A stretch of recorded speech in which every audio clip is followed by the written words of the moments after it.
Guys, no, may problema tayo sa wiring. Yung kanyang wiper pump motor ayaw gumana. So may tinitrace ako na wire. Yung problema nito ay ang kanyang LIN, local interconnection network, ayaw, may open circuit. So galing siya dito sa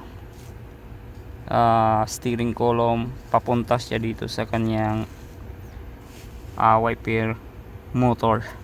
So chinicheck ko dito, wala naman, wala siyang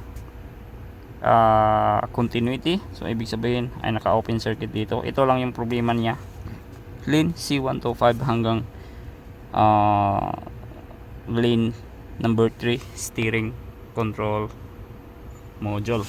Okay, so and guys, check na natin dyan, check na natin. So may nakita na tayo, no. Tara, check ko na din yung kanyang wiper pump. Yan. So good yan.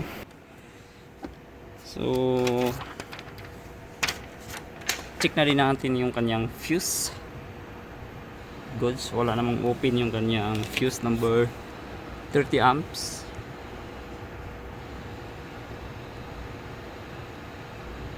Yan, 30 amps. Galing dito papunta sa ilalim. So galing dito sa kanyang pump, kanyang wiper motor, goods naman siya papunta dito, no. So ito na lang yung hinahanap ko, papunta ng kanyang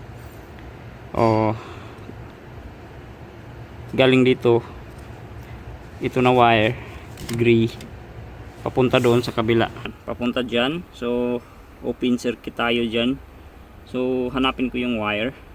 So okay, no, dito tayo papunta. At itong wire na ito, guys, itong wire na ito, sinubaybay ko to, guys. At ito yung nakita ko. Ayan, putol pala, guys. Ayan, putol na naman, guys. Ito yung kadalasan maputol kasi palaging madadaanan, no, palaging madadaanan dito. Okay, confirm. Ito yung LIN, local interconnection network wire. Okay, goods. Yeah, love that.